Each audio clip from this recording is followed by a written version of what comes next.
University is just full of peer pressure. This money turned into newspapers. Don't let anyone find umamlamo. Good day and welcome to Toast with Hime. I am Hime. Today we are going to toast to freedom, honey. We have distilled gin and tonic, Gordon's one. Specifically, it's already mixed, ready for us to indulge, honey. Ding! To freedom. There we go. Yes, honey. This is so pretty. Honey. I think I should toast with the glass again. Ding! There's a little bit here, so we are not here to waste things, so.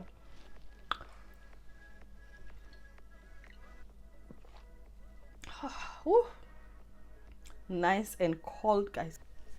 We are going to dive straight into this. Mamlamo made me rich, and I'm done with hair. Yes, that is the title of the story. It is somebody else's story, guys. People thought I was the only one, and I said it in one of my videos. I'm not the only one going through things, and that's why I decided to open the segment. If you have a story that you want to tell, and you do not want to come out yourself, please send it to my email address. It is going to be in the description below, and I'm also just going to type it down here. Yes, hereroinuk@gmail.com. All right, now first of all, before I start with the story, I received a lot of emails, stories to tell. Please bear with me. I will come to your story. So I'm attending to one story at a time, obviously. Like, I can't say all your stories at once, and I have to study your story and also have a script for it and all those things, yeah, just for me to be able to tell it like it's my own. You know how we do it over here. If you are new to my channel, please do not forget to hit that subscribe button, turn on the notification bell so that you are notified every time I upload new content. All right, turn on that bell. Yes, did you subscribe? Thank you. Thank you. Welcome to the family. It's free. Why not? It's just you're already here, you're already watching, so yes, yeah, that one. Press it, please. Subscribe. All right, so before we start, let me first indulge. I'm going to give you guys a background story. All right, so I am at the age of 24, and yeah, when I started with this mamlambo, or how I ended up getting this mamlambo, is when I was at varsity. My first year at varsity, guys, I am from Mpumalanga. Okay, I grew up in the village. Fine. Now, growing up in the village, obviously I was raised by my grandmom. My parents went to Johannesburg to go and look for greener pastures. I don't know whether they found them or not, or it was just green over there and never on this side. So that's a story on its own. Anyways, so yeah, I was raised by my grandmother, and most of the time I was just in boarding schools, and then holidays I could go back to my grandmother in Mpumalanga in the village. So yeah, now when I finished my grade 12, because of the way that I grew up, it was so difficult, very difficult, honestly. Imagine just being raised by a granny, and my grandmother was doing craft work here and there, so she would sell, but it was never just a stable income, you understand? So it was a bit difficult at times. We had to borrow food from the neighbors, like when we are running out and stuff like that. So it was very difficult. I did not like the poverty life, because I grew up in poverty. All right, so when I went to varsity, okay, that was my motivation to study hard. I was very bright in school, and because I was really studying very hard, while other kids were focused on boyfriends and whatnot, I was never into that. I was just into school, because I knew that education is one way going to make me rich, or at least to be able to provide for myself and my granny. So boys will never take me anyway, so I never really dated. I was never that girl. Fine. Besides, I was never the it girl in order for me to be dating, you understand? So I finished my grade 12, passed very well. I got a scholarship to go and study at the university. So I went to the university my first year. Guys, and then I moved from Mpumalanga to Cape Town. So I was at the University of Cape Town. That is where the whole blunders started, okay? Because I could really see everybody in our hostel or dormitory per se. Everybody in there was, not everybody, but then the majority of the students were well off. They were well off, and yeah, they were using these expensive perfumes. Like when they pass in the corridors, honey, you just gotta know that it was student who that passed here. And then as for me, I was just there using my roll on, and that is it, like bathing with normal Lux soap and then applying. I even I even bought that down. Let me see if I can get a picture, and then I'll just insert it here. So I used to use down lotion, guys. Embarrassing, yeah. While the rest of the students, most of them that I could see, were using Nivea, and they had these perfumes and that perfume and clothes and changing, guys. So the peer pressure was on, because every time after school, obviously I would just get into the library, do my assignments or study, read a book. That is it. But then it was so disturbing. And then there was this other girl. We shared a room in the dormitory. Now, for those who knows the University of Cape Town, you know that sometimes you share a room with someone where there's just 2 of you in a room, or 3 or more. You understand? So, and there are also students that comes in and just do squatting, you know, like they are not on the list of students that are supposed to be in the dormitory, but then they just get accommodation, and then they, you know, they just squat with you. It's called squatting at varsity. So like they just stay in the dormitory while they're not supposed to, like they're not on the list. Now then they will just help you with some payments and stuff like that. Anyways, so now I stayed with another girl in that room, but she was not squatting, she was also just a student. So then this girl had everything, like the brand handbag, honey, the heels. And you know, when going to classes, you will wear sneakers, and it's not just the same sneakers all the time. It's Puma there, it's Nike there, it's this and that there, and it's a nice backpack. Honey, your girl was having a backpack from Pep. Yes, Pep store. That is the handbag, the backpack I used to carry. But anyways, I moved on. 2-3 months into this, I could not handle it. Then I asked the girl, like, are your parents rich, or are your mom and dad supporting you, or where do you get all this? Then the girl was telling me, honey, at this age, whose mom is still taking care of who? My parents only took care of me until grade 12. That's it. When I came to the university, I had to take care of myself. But then I have an aunt that also just helped me to find ways on how I can be able to, you know, take care of myself. Anyway, so as time proceeded, like the girl got so comfortable, and then she decided, because I could see she is not dating like a sugar daddy, because some of them were dating sugar daddies. You could tell, like big men coming to drop them and stuff like that in expensive cars and buying them gifts of cars and stuff. You know, you could tell that these ones are dating sugar daddies. But then this roommate of mine was just on her own. She wasn't dating at all, like she wasn't dating anybody. But then the girl had money all the time, and when I'm broke and I want to travel back to Mpumalanga, then she would give me money, like, no, you can use this for transport, you know. And when I come back, you know, when people come back from the weekend, they always come with cosmetics, like nice stuff, and I just come back with nothing. She would give me from her cosmetics, or she will buy for me when she's going to do her big shopping. Sometimes she calls me with and tell me, no, come, let's go shopping, I want to go shopping. And then she will tell me, no, pick your cosmetics, you know, and then I'll just add on. So I saw the girl has money, and then she told me, no, but her parents have stopped supporting her. I was like, I became so inquisitive.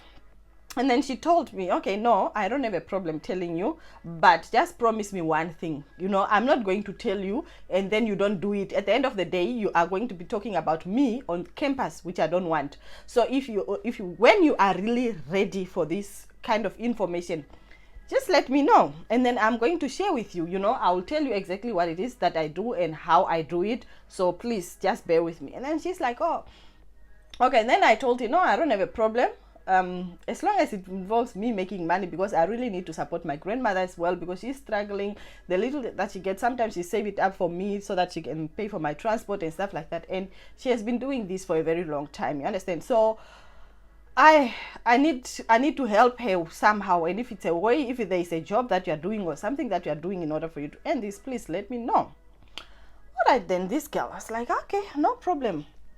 I don't have a problem. I am going to tell you, but just promise me that if I tell you the only thing is for you to go ahead, because that is already step one. Okay, if I tell you this, there is no going back.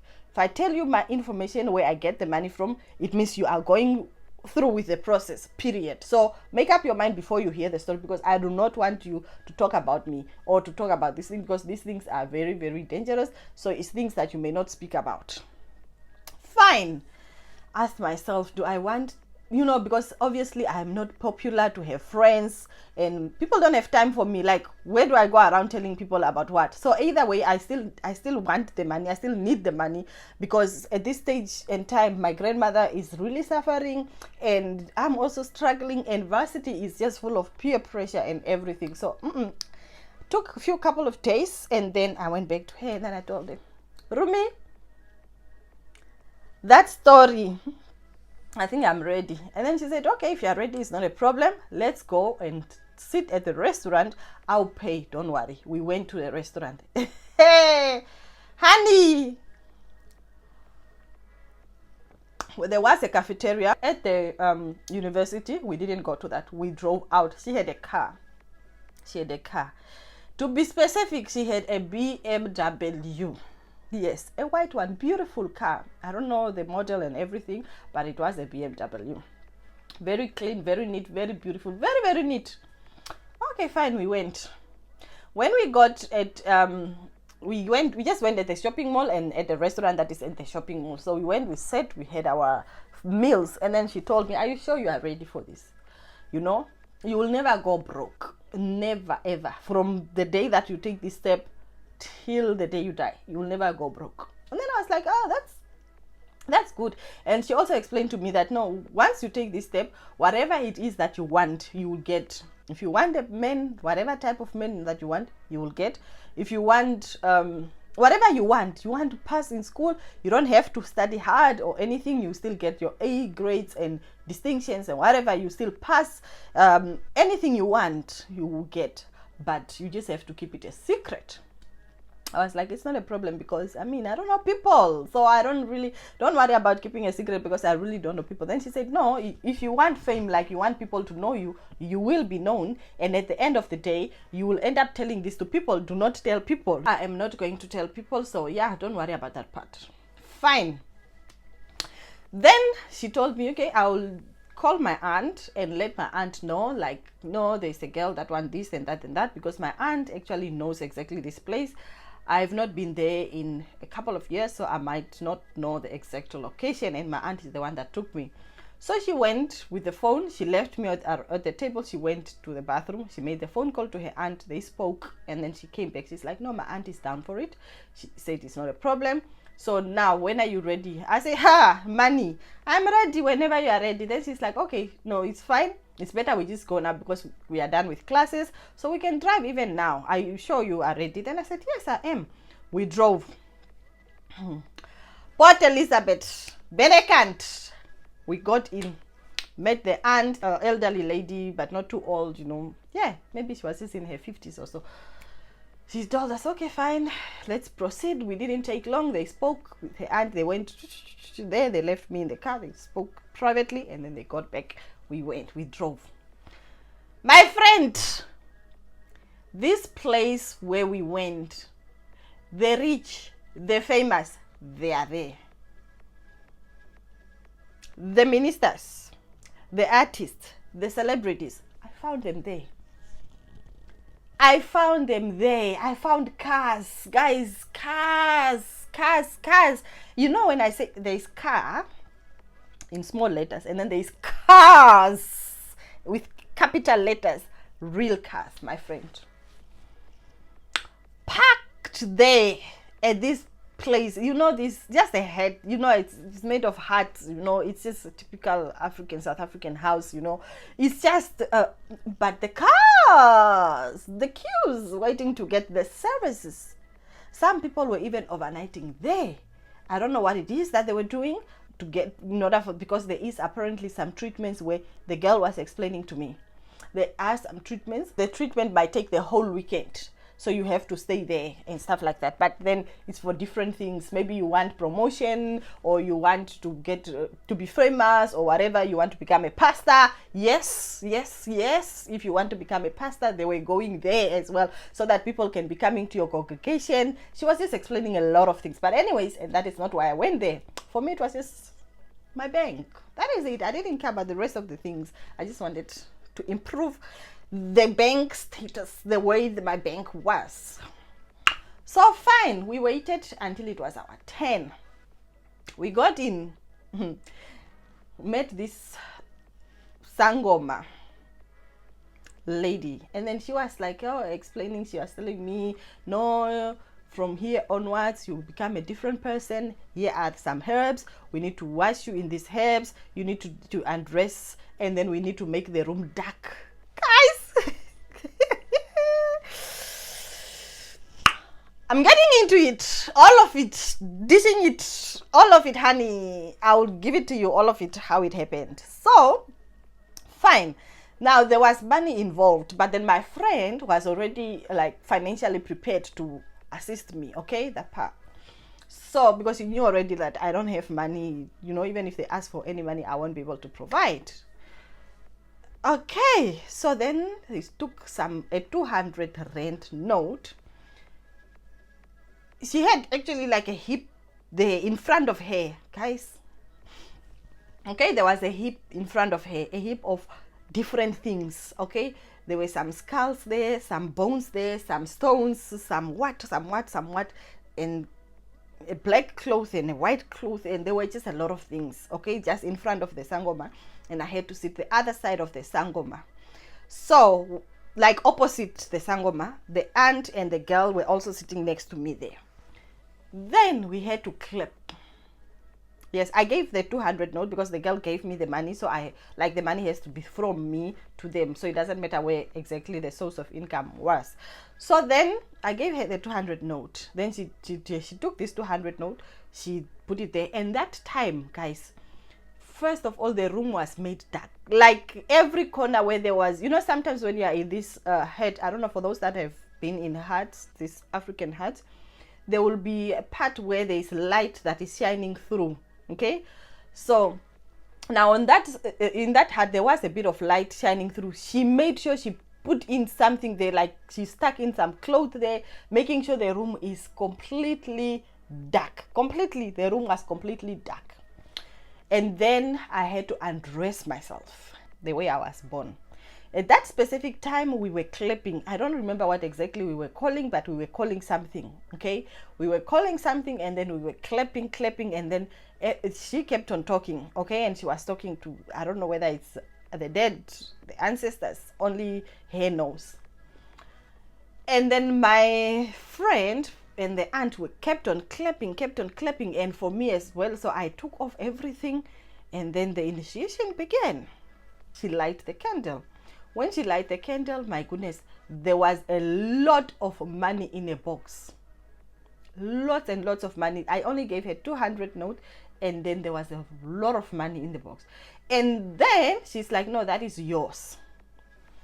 Guys, I was like, do I carry it from here? Then she said, no, it's yours. You can touch it, then it will become yours. Because you are here for the money, so you need to touch it, and then it becomes yours. Guys, I touched the money. Then she turned off the candle, and then when she just kept on saying what calling now, those the ancestors started calling. Voices started of old ladies started coming, my dear, talking. I was panicking, I was scared, I was shaking. Anyways, but I knew what I wanted, so I needed to be strong. Fine. Then from there she lighted the candles. There was no one else except just again for the four of us, and this money turned into newspapers. Have I ever shaken like that my whole life? That was like, yo. And then she gave me again some other roots I needed to wash myself with from head to toe. So I washed myself again in these roots, and then she told me, no, from now on you carry this box, go with this box, but then make sure wherever you keep this box, in this box, she explained to me that in this box there is mamlamo. Umamlamo stays in a clean, squeaky clean place, very, very clean place. And now it makes sense why the girl's car or place where she, like our room, was always perfectly clean. Make sure that it's clean, because everybody has their own closet, so I wouldn't go in somebody else's closet, you understand, and she will always lock it. So I was also having my own, and you know, you can't just transfer in somebody's stuff. So anyways, she gave me this box and said, no, this box, she explained the instructions. Okay, in this box there is mamlamo. Umamlamo is going to have some slime, you know, slime. So this slime, you need to drink it every morning, and at least, even you can drink it even in the evening, it's fine. Just make sure that the slime does not become more, because if it's becoming more, it means you are not drinking it. And that is the only way that you keep your wealth. From today on, you keep on drinking that. And don't tell anybody, don't let anyone find umamlamo. So it must not be seen. Mamlamo is a female snake. It's a female snake that helps to give you that wealth that you are going to. That's what she told me. So you, from here onwards, you'll be wealthy. So whatever you want, just ask and drink from the slime. You drink the slime and you tell mamlamo, this is what I want today. I want 1 million. So umamlamo is going to just put that 1 million in your bank. You know, you can spend it on however you want it. Or umamlamo, I want this, I want health, I want wealth, I want cars, I want to be the best at school, I want to be loved. Whatever you want, you just tell umamlamo, you drink the slime. That is it. Make sure you take care of umamlamo by making sure the area is very clean where you keep umamlamo. Fine. I took this box and then I went, because this is the same box where there was money, and this money turned into newspaper when I touched it. And then this money also, like, I don't know whether now this newspaper is the one that turned into umamlamo or what, I don't know. So we carried this box, guys. Okay, I dressed up and went. We went. I was shaking, guys. I was shaking. I was so stressed. Anyway, so I took umamlamo. My life changed. My life changed completely, you know. Like, now everybody looking at me, because I was not that beautiful. But at that point, everybody looking at me was like, oh, you're so pretty. Oh my gosh. And I was smelling good. I was always buying those expensive things. I could go in a shop and spend however. I built for my grandmother a proper house at the village, you know, like, you know, I just started driving, everything. My life changed up to this day. But the thing is, I am tired. I'm tired of keeping up with this lifestyle. I will forever be indebted to umamlamo. I will forever have to make sure I entertain umamlamo. I am just so tired. I've reached a point. But the problem with this kind of wealth again is, once I stop taking care of umamlamo, it means that again I'll go back to where I was. So I'm just telling my story just because I feel so frustrated, and I know it is like, it's just so frustrating. My message is, please do not envy what others have, and you know, become whoever that you want to become. If you have reached this stage of the video, please do not forget to hit that subscribe button, turn on the notification bell so that you are notified every time I upload new content. Until next time.